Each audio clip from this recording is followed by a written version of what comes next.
अस्सलाम वालेकुम। शाराए दस्तूर से मैं हूं अब्दुल करीम सिद्दीकी और आप हैं AQS के साथ। तहरीक इंसाफ के साबिक या बागी फैसल वाउडा के नाअहली का फ़ैसला जो है वो सुप्रीम कोर्ट ऑफ पाकिस्तान ने दिया है। फैसल वाउडा जो हैं वो उन्हें दोहरी शहरियत यानी अपनी अमेरिकन शहरियत छुपाने की वजह से इलेक्शन कमीशन ऑफ पाकिस्तान ने और गलत बयानी करने पर 62(1)(f) के तहत नाअहल करार दे दिया था, जिसके ख़िलाफ़ सुप्रीम कोर्ट में उन्होंने गुज़िश्ता साल तकरीबन फरवरी में आया था फरवरी इलेक्शन में, हाँ कमीशन का तकरीबन मतलब इलेक्शन इस साल के शुरू में जो है वो उनका अपीलें जो है वो सुप्रीम कोर्ट में आई। उसकी मुख्तलिफ समातें हुई, एडजर्न होती रहीं और फिर बिलाखिर कल की समात में आपने देखा था कि सुप्रीम कोर्ट ने कहा था कि आएँ और आकर के बताएं, और एक कन्फेशनल स्टेटमेंट जो है वो सुप्रीम कोर्ट ने लिया है। अब उसके बाद नई शुरू हो गई है बहस, और वो ये है कि ये दोहरी शहरियत का फ़ैसला आया दोहरा मयार है क्या। तो इस पर बात करते हैं। मेरे साथ मौजूद हैं जनाब हसनात मलिक और नासिर इकबाल साहब। तो पहली इस पे जाने से पहले नासिर साहब, वैसे ये हुआ क्या है, आज हुआ क्या है, फ़ैसला क्या है क्या वैसे? देखिए, फैसला तो ये है कि 3 मेंबर बेंच था चीफ जस्टिस साहब के सरबराही में, उमर अता बंदयाल साहब, जस्टिस मंसूर अली शाह साहब और जस्टिस आयशा मलिक साहिबा। उन्होंने कल, आपको याद होगा कि बुलाया था फैसल वाडा को कि आप आएँ और रिग्रेट करें और एंडोर्स करें कि आपने मिसलीड किया, यानी कि आपने धोखा दिया कोर्ट्स को। और अगर आप ये कह देते हैं और अपनी सर्टिफिकेट लेके आए रिनॉन्स जो आपने किया था अमेरिकी शहरियत को, वो उस सर्टिफिकेट को कहते हैं loss of US nationality, certificate of loss of. अगर आपके पास वो हुआ तो फिर हम कंसिडर करेंगे कि आर्टिकल 63(1)(c) में आपको डिस्क्वालीफाई कर दें, जो कि आपको पता है कि जब तक असेंबली की टर्म होती है उस वक्त तक आप नाअहल अहल रहते हैं, लेकिन जैसी टर्म ख़त्म होती है आप अहल हो जाते हैं इलेक्शन में दोबारा हिस्सा लेने के। अदरवाइज़ आपको 62(1)(f) में आपको जाना पड़ेगा, और फिर वो एक लंबा प्रोसीजर है। उसके लिए कोर्ट ने कहा, इंडिया भी दिया था कि हमें फिर नए सिरे से प्रोसीडिंग्स करनी पड़ेंगी। जो लंबा आज क्या हुआ? आज बेसिकली हुआ कि आज फैसल वाउडा ने कुछ अड़ी फंसी की तो उन्हें कहा गया अच्छा फिर हम आपको 62(1)(f) में भी करार दे देंगे। बेसिकली उन्होंने जब वो आए, उन्होंने जो वसीम सज्जाद साहब आए तो उन्होंने कहा आप फैसल आपके हैं क्लाइंट, उन्होंने कहा जी वो आए हुए हैं। उन्होंने कहा जी उनको कहें कि आ जाएँ रोस्ट्रम पे। वो आए फैसल वाडा साहब, तो फिर उन्होंने चीफ जस्टिस साहब ने बहुत पोलाइट तरीके से समझाया कि देखें आपने मिसलीड किया है, अब आप मान लें और अपने ताकि हम आपको 63(1)(c) में आपको डिस्क्वालीफाई करें। तो इस पर फैसल वाडा ने कहा कि जी मैं तैयार हूँ, जो आपको कहते हैं मैं वो करने के लिए तैयार हूँ। तो जस्टिस आयशा मलिक साहबा ने कहा नहीं, आप अपने मुँह से बोलें, आप जब तक बोलेंगे नहीं हम नहीं सुनेंगे। उस पर भी चीफ साहब ने भी कहा कि अगर आपने ये वो कहना ये चाह रहा था कि जो कोर्ट कहेगी मैं तैयार हूँ, आप जैसा मुनासिब समझे मैं वो। उन्होंने कहा नहीं, आप बोलेंगे हम वो लिखेंगे, क्योंकि आपने एक स्टेटमेंट देनी है और फिर उसको का पास रखना है। क्योंकि अगर आपने वो स्टेटमेंट लिखवा के और आपने उसका पास ना रखा तो फिर उसके भी कॉन्सिक्वेंसेस हैं, फिर मतलब उसमें कंटेम्प्ट आएगी और उसके भी फिर आप दोबारा डिस्क्वालीफाई भी हो सकते हैं। तो इस पे फिर वाडा साहब ने कहा ठीक है, मैं आई अपोलोजाइज़, मैं अब माफ़ी मांगता हूँ और मेरे से गलती। फिर उन्होंने ये एक्सप्लेन करने की कोशिश की कि मेरा पहला इलेक्शन था, मतलब मैंने ज़िंदगी में पहली दफ़ा इलेक्शन लड़ा है, मेरा एक्सपीरियंस नहीं था, तो मुझे इन चीज़ों का पता ही नहीं था, मुझे इन चीज़ों की अहमियत का पता नहीं था। आपको याद होगा कि कल बार बार जस्टिस आयशा साहिबा ने भी और कहा था ये run of the mill affidavit नहीं है, ये वो एफिडेविट नहीं है जो आप किसी यूनिवर्सिटी में या किसी जॉब के लिए या किसी कागज़ बनाने के लिए या केस करने के लिए देते हैं, ये वो वाला एफिडेविट नहीं है। ये इलेक्शन कमीशन में आप देते हैं इलेक्शन लड़ने के लिए, ताकि आपका जो इलेक्टोरेट है यानी आपका जो वोटर है उसको पता लगे कि आपकी क्या हैसियत है, कि आप ड्यूल नेशनल तो नहीं है। ये वो वाला एफिडेविट है, आपके क्या मतलब फिनेंशियल पोजीशन हो, ये सारा कुछ इसमें लिखा होता है। तो कहते हैं ये वो वाला तो इसकी बहुत अहमियत है। तो ये आपको इसमें एहतियात करनी पड़ती है, इसमें आप झूठ नहीं बोल सकते। तो बहरहाल आज वो उन्होंने कहा, फिर सुप्रीम कोर्ट ने उनसे कहा कि अब आपको रिज़ाइन भी देना पड़ेगा सेनेट। हम जजमेंट जो इस्लामाबाद हाई कोर्ट की जजमेंट थी और इलेक्शन कमीशन की जो का ऑर्डर जो था जिसमें आपको 62(1)(f) पे डिस्क्वालीफाई किया था, वो हम सेट असाइड कर रहे हैं और उसका कॉन्सिक्वेंस क्या उसका हुआ? कॉन्सिक्वेंस हुआ कि वो सेनेटर बन गए दोबारा। नहीं, सुन- ये नेशनल असेंबली के लिए तो डिस्क्वालीफाई हो गए ना, नेशनल असेंबली के लिए तो हो इस गए थे मुद्दत ना। के लिए जो बाकी मांदा मुद्दत है वो नेशनल असेंबली का नहीं बन सकते। 2023 में तो वो जब तक टर्म है ना 2023 तक तो वो नहीं बन सकते, ठीक अच्छा, है। ठीक है। उसके नहीं लड़ सकते। उसके बाद वो इलेक्शन में हिस्सा ले सकते हैं 23 के बाद। 23 अच्छा। के बाद जो इलेक्शन होगा ना उसमें वो हिस्सा ले सकते हैं। अच्छा, अब ये है सेनेटरशिप से इस्तीफा क्यों लिया? सेनेटरशिप से इसलिए इस्तीफा लिया कि इस जब वो ऑर्डर सेट असाइड होगा इलेक्शन कमीशन का और हाई कोर्ट का, तो ये ऑटोमेटिकली सेनेटर बन जाएंगे। तो जब ये सेनेटर बनेंगे तो उनको उन्होंने झूठ भी तो बोला, मिसलीड किया। ये डबल जेपर्डी नहीं है? मेरा ख्याल है ये बड़ा सवाल है कि मैं तो आज कौमी असेंबली की सीट के लिए जो है वो नाअहल थे, ठीक हो गया। अब देखें ना साहब, केस था क्या? केस ये था कि फैसल वाउडा साहब ने कंसीलमेंट ऑफ फैक्ट की है। केस ये नहीं था, उन्होंने कहा था कि election commission court of law नहीं है। इलेक्शन कमीशन ने ये कहा ना कि झूठा किया ना, और इलेक्शन कमीशन जो है वो कोर्ट ऑफ लॉ नहीं है, वो 62(1)(f) के तहत नाअहल करार नहीं दे सकती, ठीक हो गया। तो उन इलेक्शन कमीशन ने 62(1)(f) के तहत उनको नाअहल करार दिया था। आज सुप्रीम कोर्ट ने कहा कि आप 63(1)(c) के नीचे नाअहल हैं, ठीक हो गया। अच्छा, नाअहल हो गए तो उन्होंने तो शहरियत छोड़ दी थी, ठीक है ना। शहरियत तो छोड़ दी थी ना, वो छोड़ दी थी 28 जुलाई को या कुछ दिन बाद, ठीक है। लेकिन अब जब उन्होंने सेनेट का इलेक्शन लड़ा है तो इसका मतलब फिर वो अहल थे।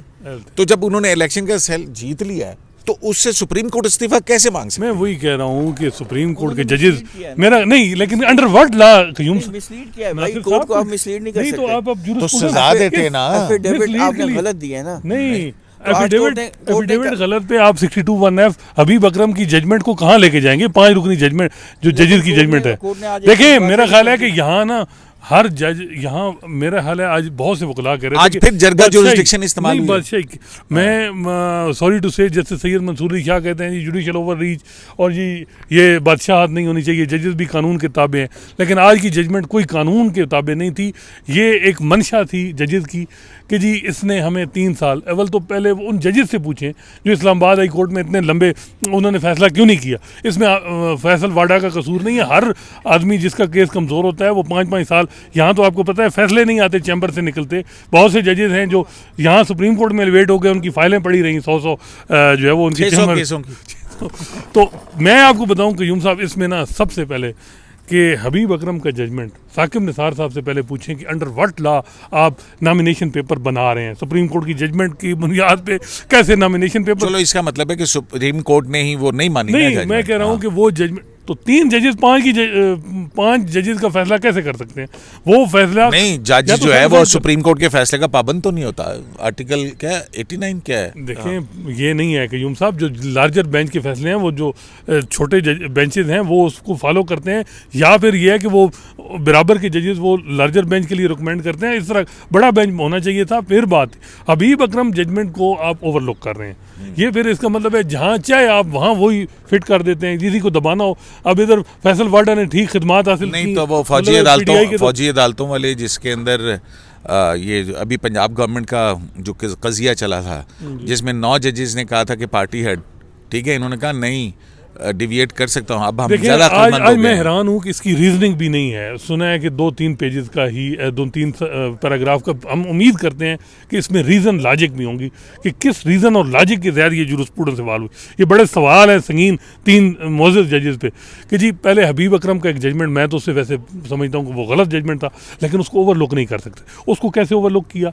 दूसरा ये है कि जब फैसल वाडा ने यहाँ चैलेंज किया इलेक्शन कमीशन, तो आप इलेक्शन कमीशन को रोक देते कि जी निसार खोड़ो वाला जो जिसमें वो इलेक्ट हो गए वो प्रोसेस ही रोक देते। आपने होने दिया प्रोसेस, इलेक्शन हो गया। फिर आप 63(1)(c) में कर रहे हैं, बिल्कुल कर रहे हैं, होना भी मेरे ख्याल में 63(1)(c) अच्छा, उसमें सिंपल डी सीट होता है। उसमें आप कैसे कह रहे हैं कि जी आप अंडरटेकिंग दें कि आप सेनेट के इलेक्शन में रिजाइन देंगे? किस कानून और मतलब रूल्स बताएं वो किस माइन्यूट रेगुलेशन वाला जमाना अब खत्म हो चुका है। अपना इनके प्रीडेसेसर इनके जो अब वो जिनके ये जानशीन है, अब उन्होंने कल भी एक कोर्ट में कहा था कि हमें पीछे रहना है। कोई जजमेंट साइड की है?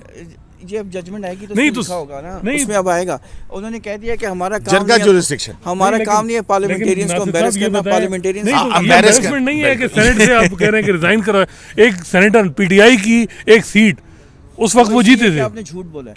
और आप नहीं झूठ बोला है नासिर तो उस पे साहब ये कानून देखे होना ना, चाहिए ना, कानून के मुताबिक और फैसला। जब सेनेटर सादिया अब्बासी वाला था उसके अंदर भी देखे नासिर साहब दो वही, बिल्कुल। निकाली हैं आपने, जब वहाँ पीटीआई की जो है साकिब निसार के दौर में मार्क्सियत होगी, फिर कहा कि हाँ जी आप इलेक्शन करवा लें। अब यहाँ पे जो है आप अगर वो अहल था नॉमिनेशन नासिर साहब, अगर वो अहल था इलेक्शन लड़ने का, तो फिर सेनेटर से इस्तीफा क्यों? नहीं देखिए सादिया अब्बासी का नासिर साहब नॉमिनेशन पेपर फाइल हुआ था इलेक्शन के लिए, उस वक्त आपने रिनाउंस करने के लिए एप्लीकेशन लिख दी थी, वो सर्टिफिकेट आपको लेट मिला है, इस वजह से ये सादिया अब्बासी का भी डेट्स यही के केस है। डिफरेंसेस सादिया हैं। अब्बासी का 63(1)(c) वाला ही हुआ ना। मैं वही कह रहा हूँ कि 63(1)(c) लगता है, उसमें सिंपल डी सीट होता है। पहले तो ठीक है, election commission court of law नहीं है, मेरी समझ में मैंने भी। तो मान लिया गलत था, दोहरी ये शरीयत रिजाइन गलत थी। कैसे जी? आप रिजाइन दें, ये ईगो है सेनेट जजेस, का इलेक्शन किस तरह ये से जजेस आपने ने उसे- ईगो अपनी सेटिस्फाई की है, ओ, क्या किया? ओ साकिब निसार सर, साकिब निसार साहब नहीं कहना चाहिए, ओह एमपी है, 2-4 एमपी है, तो मैं ऐसे कहूंगा मैं कह रिजाइन रहा करवा हूँ लूंगा। फैसल वाडा भाईजान, से- ये क्या बात अगर हुई? वो ना कहते तो 63(1)(c) में वो नेशनल असेंबली से तो सीट हो जाते, फिर सेनेट से ना होते, ना होते तो ना। उन्होंने ना 63(1)(c) को अप्लाई कराना है। नहीं तो इन बेंच में से किसी और ने सेनेटर बनना था यार, क्या बात कर रहे और हैं यार साहब? कॉन्स्टिट्यूशन प्रोविजन है ना 63(1)(c), उसको इम्प्लीमेंट उसमें कहाँ करवाना लिखा है। हुआ है कि सेनेटर से भी रिजाइन करेंगे? उस पर नहीं लिखा हुआ, लेकिन आप नहीं बन सकते, आपको क्यों नहीं पूरी बन टर्म के सकते? लिए, पूरी टर्म के लिए ला प्रेसिडेंट ये साइड करें। प्रेसिडेंस नहीं है, 63(1)(c) कॉन्स्टिट्यूशन प्रोविजन है, उसमें वो है, आपको पूरे उसमें टर्म के simple- लिए नहीं, उसमें पूरे टर्म के लिए टर्म आपको के लिए बनना है। नहीं होती, तो simple आपने- नहीं, कौन सी आपने- कौन सी आपने कौन सी चक्कर देके नहीं, आपने नासिर चक्कर देके साहब- सेनेट की सीट जीती थी। अच्छा देखें, देखें नासिर यहाँ साहब क्या कह रहे हैं, हाँ। देखें नासिर साहब क्या कह रहे हैं। अब नासिर साहब जो कहना चाह रहे हैं ना, जो मुझे लीगली समझ आ रहा है वो ये है कि 63(1)(c) कहता है कि आप मेंबर पार्लियामेंट नहीं बन सकते, ठीक है ना? आप मेंबर पार्लियामेंट का penal लफ्ज, अब consequence क्या होंगे? एक मिनट सुन तो लेना 61(3) मलिक साहब, मैं बिल्कुल बता रहा हूँ आपको, 63(1) मैं बता रहा हूँ कि नासिर साहब क्या कहना चाह रहे हैं, उसको मैं थोड़ा सा लीगली आपको समझाने की कोशिश कर रहा हूँ। वो ये है कि 63(1)(c) में ये कहता है कि डुअल नेशनैलिटी रखने वाला मेंबर पार्लियामेंट नहीं बन सकता। नासिर साहब, आप मेंबर पार्लियामेंट है, ये मेंबर नेशनल असेंबली का नहीं, लफ्ज है? इसमें नेशनल से मुझे थोड़ा सा जहन में नहीं आ रहा कि नेशनल असेंबली लिखा हुआ है कि नहीं, लेकिन सिंपल डी सीट हो जाएगा ना। कहाँ पीनल कॉन्सिक्वेंस है कि 5 साल होगा? कहाँ लिखा हुआ है कि आप नहीं हो सकते? सकते उसमें उसको जो उसकी इंटरप्रिटेशन है वो फुल कहाँ हुई है इंटरप्रिटेशन? सर उसकी टर्म है, उसमें यही लिखा हुआ है। यार एक मिनट ठहर जाए, सादिया एक मिनट ठहर अब्बासी, जाए, एक मिनट ठहर जाए। नासिर साहब जरा आप अपने मोबाइल पे 63(1)(c) निकालने का कॉन्स्टिट्यूशन के अंदर, वो मतीउल्लाह जान साहब को कहते हैं जरा। हाँ जरा निकाल दें जरा, हम पढ़ लें 63(1)(c) कहता क्या है वहाँ पे। लफ्ज नेशनल मेंबर नेशनल असेंबली है या मेंबर पार्लियामेंट है? ये जरा क्लियर 61, 62, 63(1)(c), ठीक है, डिस्क्वाल। BC हाँ, टू बी। अब ये है मेंबरशिप ऑफ मजलिस शूरा पार्लियामेंट, पार्लियामेंट है। ठीक है ना? अब आप देखें नासिर साहब की बात को, आप मैं देखा, मैं समझ गया था मेंबर पार्लियामेंट, ठीक है, ठीक है, और उसमें 1(c) आ जाता है, he ceases to be a citizen of Pakistan और acquires the citizenship of a foreign state, और ठीक है ना जी? ठीक है। तो इसका मतलब ये हुआ नासिर साहब, आपकी बात मुझे अब समझ आई है, ठीक है, क्योंकि पार्लियामेंट की तारीफ के अंदर रुकन कौमी असम्बली, सेनेट और प्रेसिडेंट इज कॉल्ड पार्लियामेंट, ठीक है। तो इसलिए जो है वो उनसे, लेकिन नहीं, तो रिजाइन नासिर क्यों साहब कह करवाया? देते कि वो रिजाइन क्यों invalid करवाया? election मैं है। वही कह रहा हाँ? हूँ, वो Deemed to be- हाँ। 2018 का था, वो उसमें सिंपल सीज टू तो बी। कहते हैं कि वो इलेक्शन देखिए, कल वैसे मेरा मुराद अली शाह का केस है, बहुत से केसेस हैं जिसमें ये इजाजुल हसन साहब की जजमेंट आई थी कि जो ड्यूल नेशनल में 63(1)(c) अप्लाई होता है, 62(1)(f) अप्लाई नहीं होता, उसमें सिंपल डी सीट होगा। अब सिंपल डी सीट कर दिया है। आज आपने कहा कि नहीं, साथ आप अंडरटेकिंग दें, या तो होता ना कि आप ऑर्डर दें, आपने मतलब अंडरटेकिंग ली, उससे जिम्मेदारी, मतलब कि अब ये कि जी गुज़ुन नेड़े या खुदा नेड़े, मतलब है कि ये वो चीज़ की और है। कहा कि अगर नहीं करोगे तो फिर 62(1)(f) यार लगा ये देंगे। मैं कह नासिर, रहा एक ही हूँ गल कि है। इसमें ये हुआ कि नहीं? नासिर, ये क्या हुआ? सर सेनेट पार्लियामेंट का आपने खुद बोला है, मैंने तो नहीं बोला। अदालतें धमका के फैसले नहीं, अदालत लेती हैं, धमका हाँ। के देखिए वो अच्छा, कॉन्सिक्वेंसेस बता रहे थे कि अगर आप ऐसा करेंगे ऐसा होगा, 3 ऐसा साल करेंगे ऐसा होगा। जिस अदालत ने केस पेंडिंग रखा, उनसे भी तो पूछना चाहिए कि आपने क्यों नहीं फैसला किया। हाईकोर्ट से फखर दुरानी की जब स्टोरी हमारे थी, यहाँ सबसे बड़ा मसला ही यही है कि कोई चीज़ टाइम पर डिसाइड ही नहीं होती, और अब वो देखें ना टर्म खत्म नहीं होने नासिर वाली है। साहब, ये सारी बात इखलाकियात ठीक में है। मैंने अदालत एक गल नहीं जाती, समझा। अदालत जो है वो कोर्ट ऑफ लॉ है, कोर्ट ऑफ मोरालिटी तो नहीं है। देखें, एक तरह से देखें, अगर फैसल वाउडा से इस्तीफा मांगा गया है, इसका मतलब है कि सुप्रीम कोर्ट ने तस्लीम किया, ठीक है ना? पहली बात तो ये कि ये क्या कंट्राडिक्शन है। पहले आप कहते हैं मेंबर पार्लियामेंट नहीं बन सकता, जी। फाइन।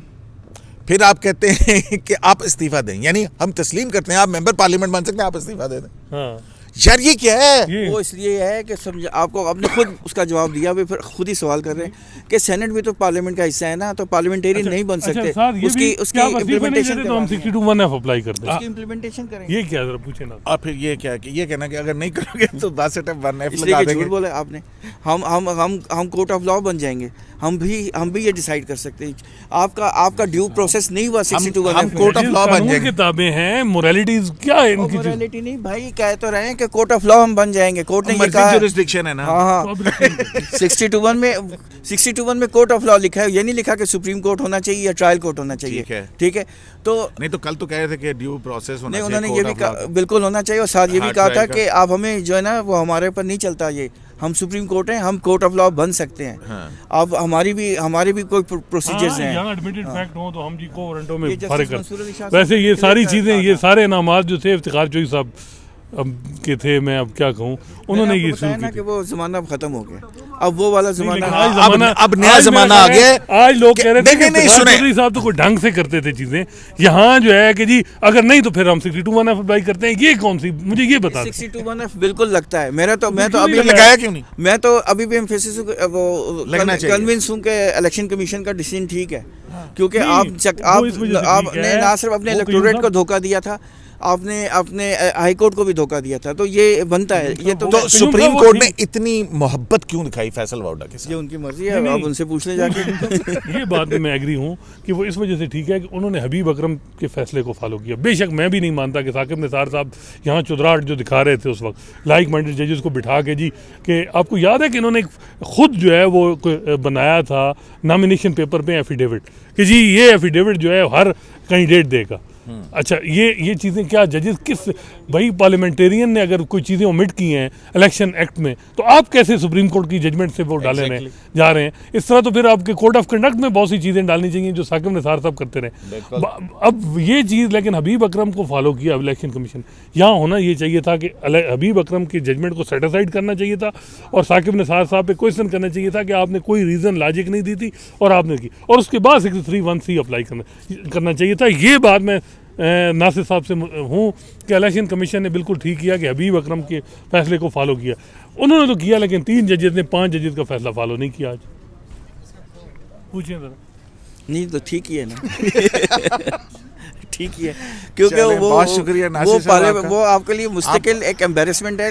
आपको पता है सुप्रीम कोर्ट कहाँ नहीं, ये वाला फैसला ओवरटर्न करना चाहिए। नासिर साहब एक ये मिनट वैसे- है। नहीं नासिर साहब देखें, सवाल बड़ा सिंपल सा है। इलेक्शन कमीशन, चलें ये मान लेते हैं कि सुप्रीम कोर्ट ने कहा इलेक्शन कमीशन की जुरिस्डिक्शन नहीं थी, election commission court of law नहीं है, वो 62(1)(f में नाअहल करार नहीं दे सकता, फाइन, ठीक है।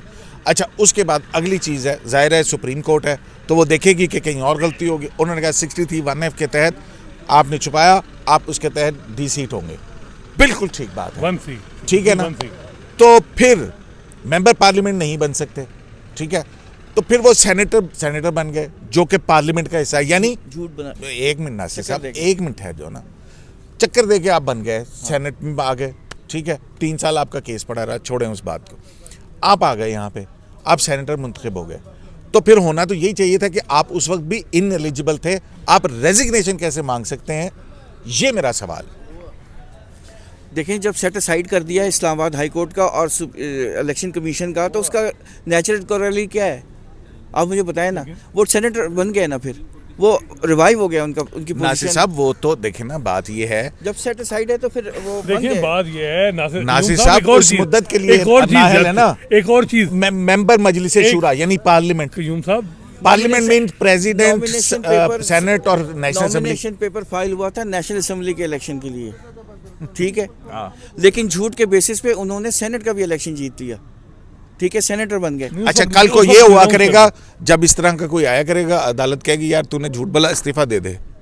ओ भाई, झूठ कौन से बोला है उसने, आपसे नहीं बोला है। यूम साहब तो यहाँ उन्होंने ये उनके वोटर डिसाइड कर लेंगे यूम कि साहब वो एक झूठा और कंट्रडिक्शन है, वो ये है, आपको भी पता है कि सेनेट में जो होती है वो पार्टी की होती है सीट, हाँ। ठीक है। पीटीआई ने जीती है, कुछ पीपल्स पार्टी जीती थी ये सेनेट में, और कुछ पीटीआई के हिस्से में ये फैसल वाडा साहब आए थे। अब जब नया इलेक्शन होंगे तो पीटीआई की वो सीट महरूम होगी, अब पीपल्स पार्टी का बंदा बन जाएगा जब दोबारा भी भी चलो ये चीज़ भी थी। उन्होंने बैलेंसिंग एक्ट किया ना। साकिब निसार साहब ने 2 सेनेटर उड़ा के उधर पीटीआई के जितवाए थे। देखें आज इन्होंने आके जड़े कि नहीं, मैं कह रहा हूँ कि मुझे ये PTI चीज़ खत्म करा। नहीं, रीजन लॉजिक या कोई जूरिस्प्रूडेंस या कोई आएगा जजमेंट तो उसमें पढ़ लीजिएगा ना, अभी तो आना है, अभी तो डिटेल जजमेंट आनी है ना।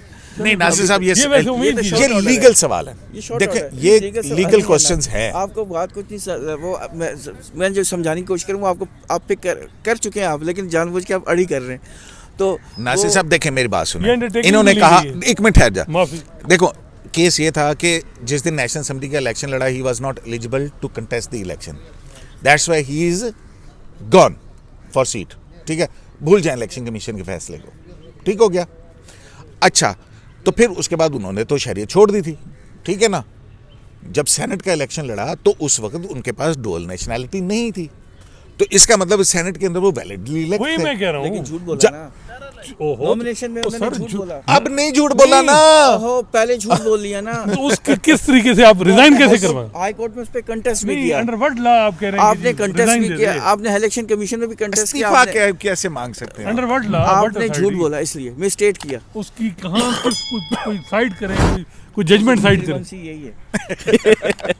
चलें जी, बहरहाल जनाब नहीं, अब ये- उम्मीद है कि जजमेंट रीजन विल Reasons भी के एक साथ, अच्छी रीजन जाहिर हो, है, जाहिर है। उसमें पता हो कि यार हम इस वजह से ले रहे हैं। हाँ। अगर वो 3 साल कहते हैं ना कि फैसल वाडा ने ये किया, वो फिर इस्लामाबाद हाई कोर्ट से भी पूछा जाए कि आपने 3 क्यों साल क्यों डिले लटका के रखा? लटका। तो अपनी तरफ नहीं आना, दूसरी हर जो भी जिसका भी केस कमजोर होता है वो तो लंबा और फिर करता है। उस दिन केस लगाया जिस दिन वो सेनेट का इलेक्शन जीत गए, और इधर नेशनल से- असेंबली की सीट छोड़ी, तो फिर उसी दिन आपने पहले केस भी फिर लगाया। अपने मैं पूछे ना, ऐसे फिर तो ना, हाई कोर्ट अपना अपने मंजी थल्ले भी डांग फेरो ना। तो बहरहाल जनाब सवाल यही है, 63(1)(c) के तहत ऐसा शख्स जो दोहरी शहरियत रखता है वो मेंबर पार्लियामेंट नहीं बन सकता है। जब वो मेंबर पार्लियामेंट नहीं बन सकते, ठीक फैसला हो गया। लेकिन जब सेनेट का इलेक्शन लड़ा तो उस वक्त ये सवाल सामने नहीं था, तो फिर सुप्रीम कोर्ट ने उनसे रिजाइन क्यों मांगा, इसलिए और वो उन्होंने झूठ बोल रिजाइन कर दिया। तो ठीक है, मोरालिटी पे फिर इमरान खान साहब इतनी, फिर वहाँ भी फिर यही होगा, फिर अप्लाई होगा। सियासतदान तो मुख्तलिफ स्टेटमेंट देते हैं, मतलब ठीक है, अदालत के साथ 62, 63 आई गलत था, ये तो आई गलत था। शराय दस्तूर से ये अब्दुल करीम ज़्यादा सिद्दीकी साबित को होगा। AQS लाइव से इजाजत दीजिए। लाने के